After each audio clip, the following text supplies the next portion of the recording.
দর্শক, এটি হচ্ছে একটি কবর যেটি কক্ষের মধ্যে করা হয়েছে, অর্থাৎ এই কবরেই মূলত একজন যুবতী মেয়ে সে সাধনা করতেছে, এমনটাই সনাতন ধর্মাবলম্বী বিশ্বাস মতে। এখানে সদর উপজেলার ফিরিজপুর এলাকায় দেখতে পাচ্ছেন এটি হচ্ছে তার সেই সাধনা, এবং পুলিশ এইখানে খবর পেয়ে আসছে মেয়েটিকে উদ্ধার করতে। আসলে ধর্মীয় বিশ্বাস থেকে এমনটা করা হয়েছে এবং চাউর একটি দেওয়া হয়েছে যেটি আসলে তাকে সাধনা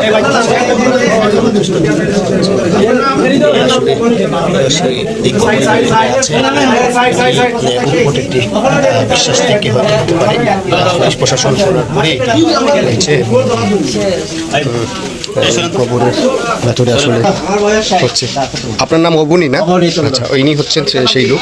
আপনি একটু বলেন তো ঘটনাটা কি আসলে? আমার মেয়ে ইয়ে প্রভু পাইছে, নারায়ণ প্রভু। নারায়ণ প্রভু ওনাকে অনুমতি দিয়েছে, তুমি যদি সঠিকভাবে আমার ভাইতে তুমি ওই তপস্যাটা করো, 21টা দিন তপস্যা করো। এর আগে আমার মেয়ে এটা আরো 41। আপনার নিজের মেয়ে? আমার নিজের মেয়ে। হ্যাঁ, বসে কেন এখানে? হ্যাঁ, উনি বসে কেন? তপস্যা করে, প্রভু আদেশে করে। আপনার মেয়ের নামটা কি? মেয়ের নাম পান্নারানী চন্দ্র। আপনার নিজের মেয়ে? আমার নিজের মেয়ে। আচ্ছা, মেয়ে কি অবিবাহিত? অবিবাহিত।